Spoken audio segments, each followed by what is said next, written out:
faktor apa saja ya yang mempengaruhi skripsimu itu lama selesainya atau enggak selesai.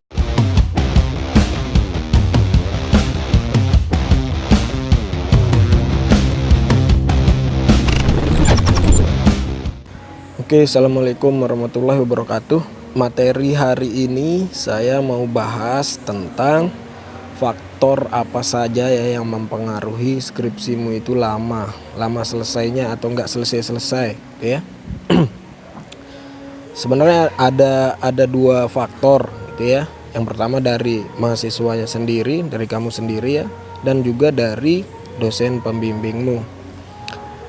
Cuman lebih besar faktornya itu tetap balik ke diri kamu sendiri gitu ya, karena dosen pembimbing itu hanya ngebantu kamu gitu ya, hanya memfasilitasi, hanya ngajarin.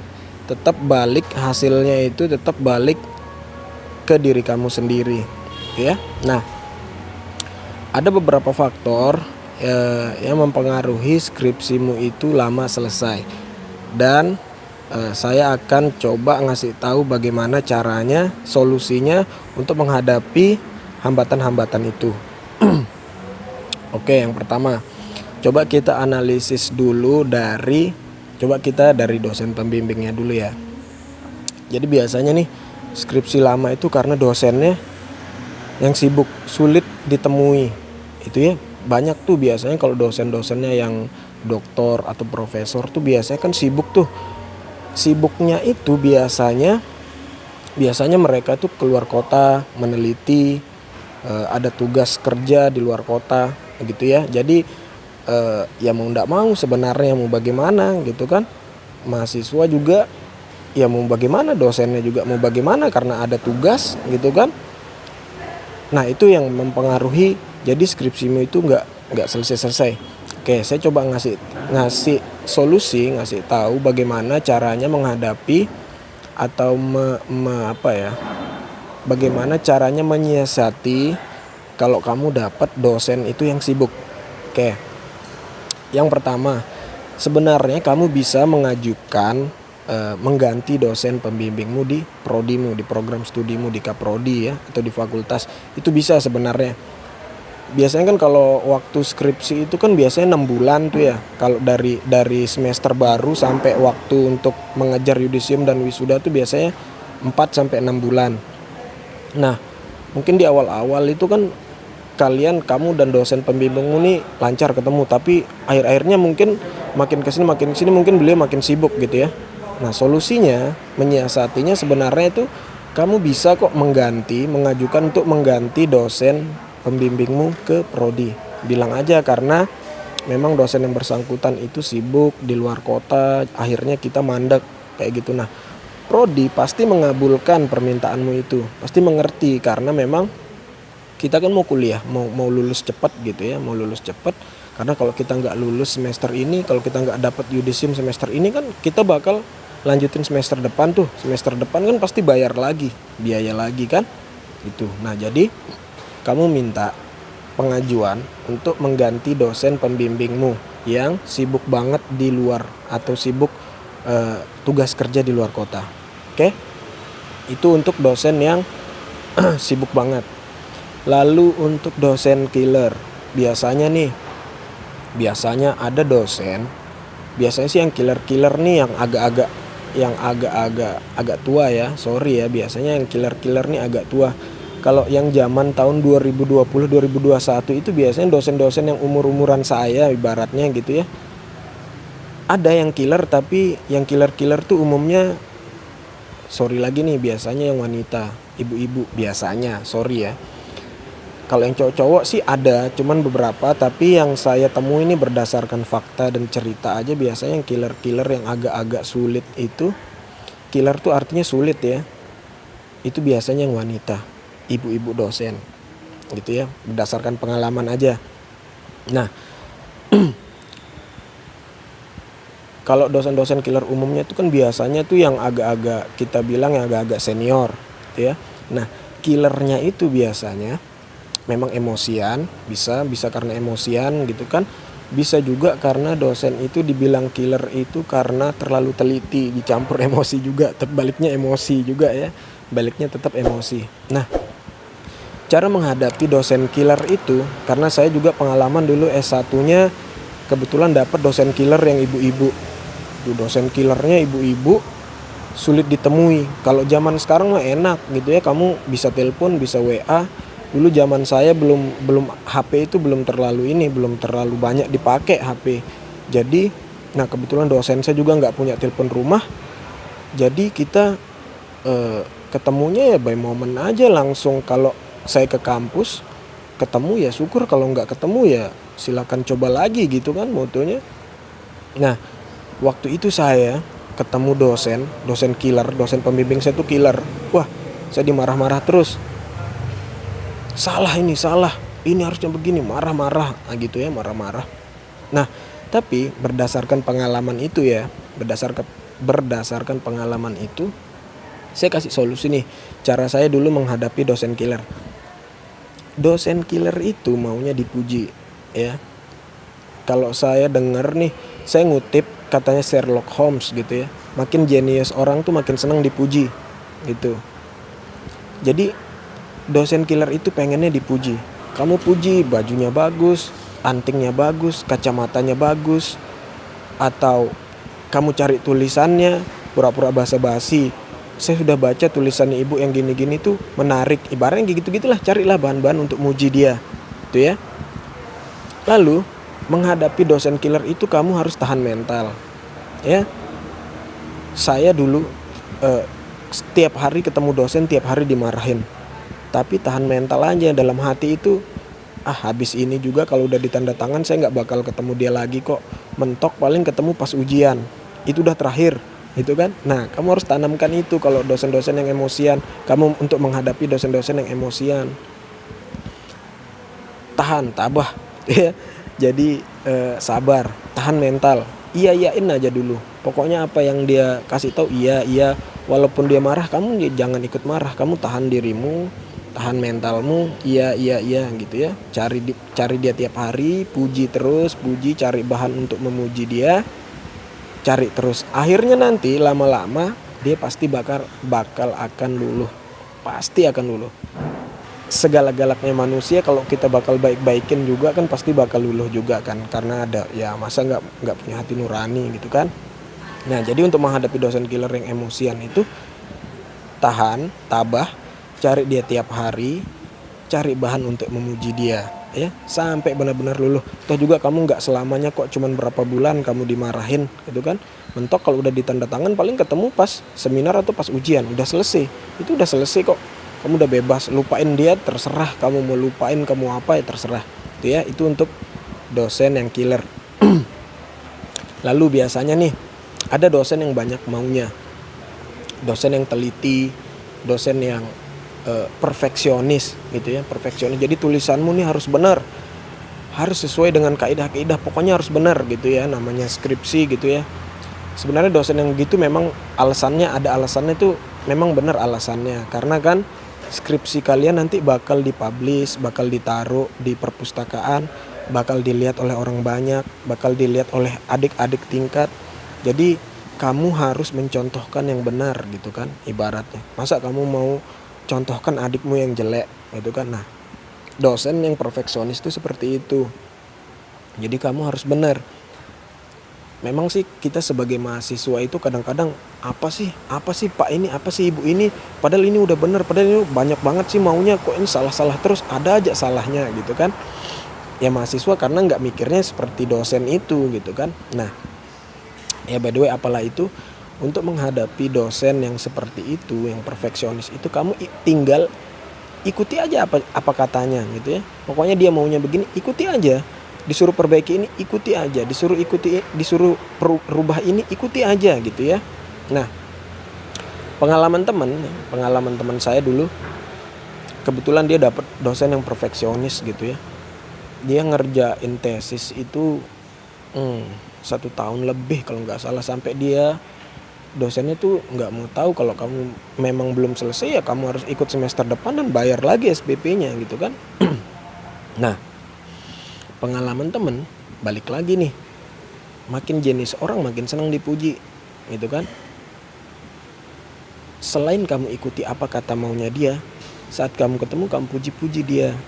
Kalau kalau biasanya sih gayanya anak S1 nih, biasanya nih mereka tuh sok-sok bawain apa gitu untuk dosennya, kasih beliin jajan, beliin apa ya, buah tangan atau apa gitu misalnya, dari daerahnya, dari kotanya gitu kan, oleh-oleh dari kampungnya dikasih dosennya gitu biasanya.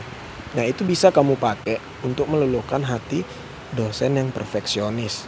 Ya, jadi ikuti aja apa kata maunya, lalu balik lagi kita puji-puji dia, ya. Dan cara yang paling ampuh sebenarnya, kamu langsung tembak dia, minta dia ajarin aja langsung. Apa Pak, kayak gimana maunya? Coba mana contohnya, kayak gitu. Mana Pak contohnya yang kayak bagaimana? Buatkan saya contohnya. Jadi tagih dia, tembak dia langsung. Mana Pak contohnya seperti apa? Coba Bapak contohkan langsung seperti apa maunya. Atau Ibu seperti apa maunya. Mana contohnya? Yang bagaimana buktinya? Bagaimana bentuknya? Langsung tanya dia yang lebih detail. Langsung minta mereka atau dosen itu mencontohkan langsung terkait dengan yang mereka mau. Itu ya langsung aja. Misalnya latar belakangmu nih masih salah. Kayak gimana sih Pak? Coba Bapak buatkan kerangka latar belakangnya yang Bapak mau itu seperti apa. Misalnya kayak gitu. Atau teorimu masih kurang, ya minta aja langsung, mana Pak bukunya, apa namanya, biar saya taruh yang mananya ditaruh gitu ya. Jadi tembak mereka langsung, minta kayak gimana maunya, minta contohnya. Itu untuk dosen yang perfeksionis ya. Lalu apalagi biasanya masalah sama dosen gitu ya. Biasanya sih kalau masalah dosen ya itu aja ya, ada yang dosen killer, ada yang sibuk banget, sama ada yang perfeksionis.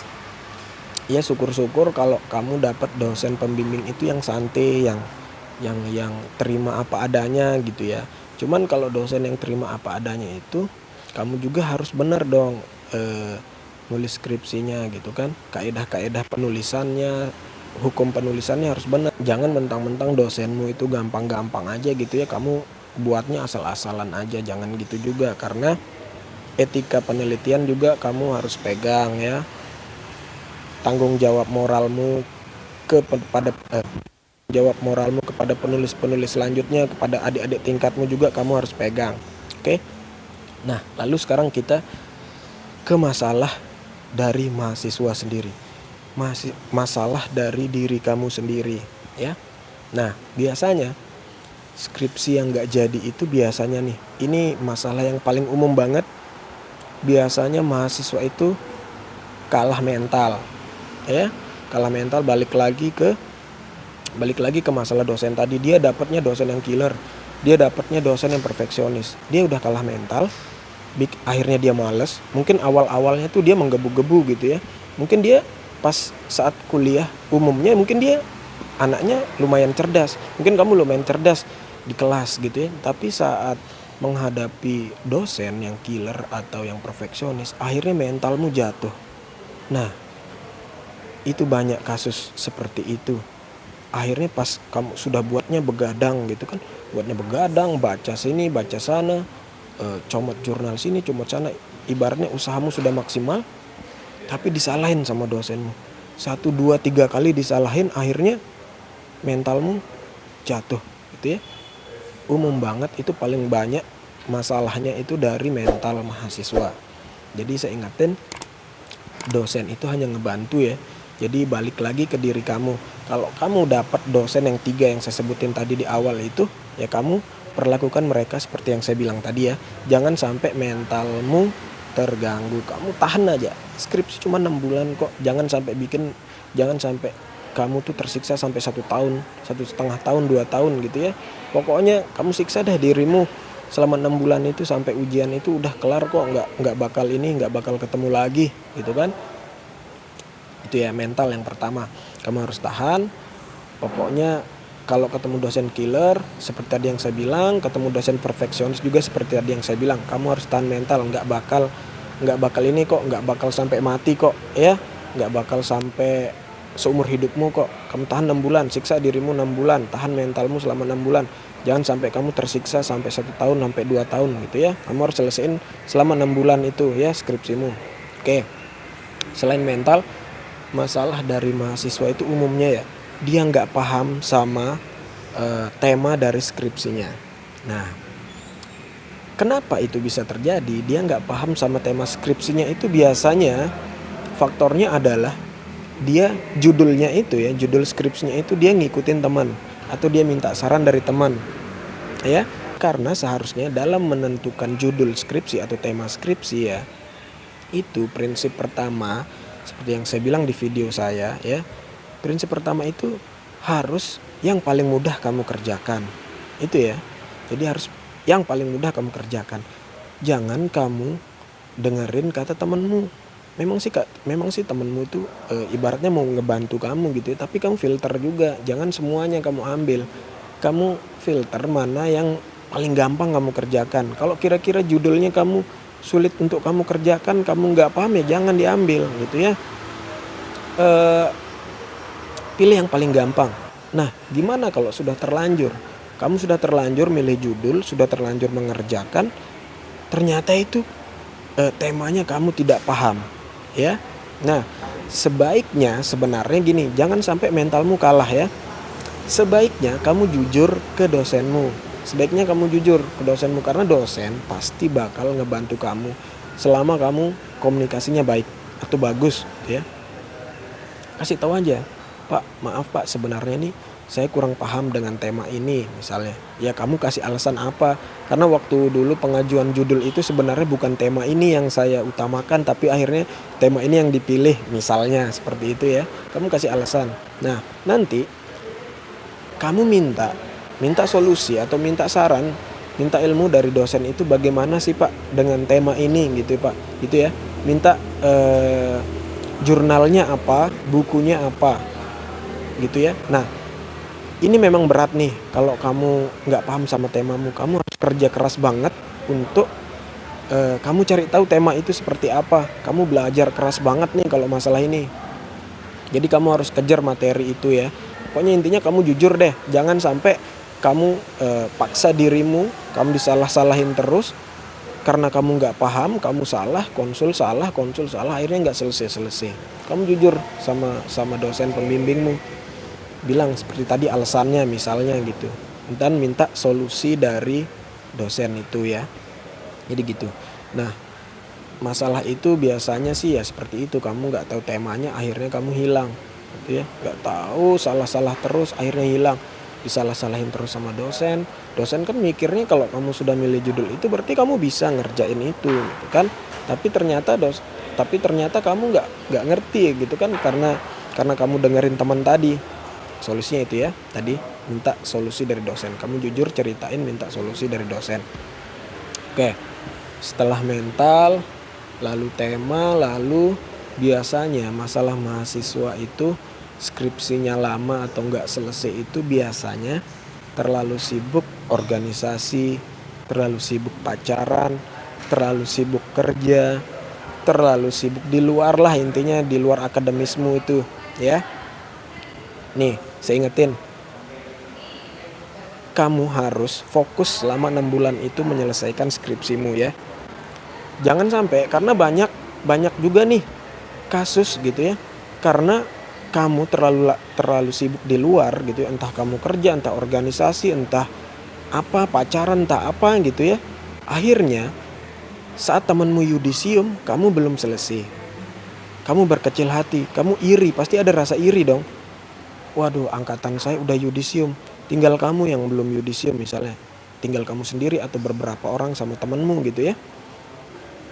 Kamu pasti kecil hati di situ. Kamu merasa iri, kecil hati, akhirnya mentalmu down.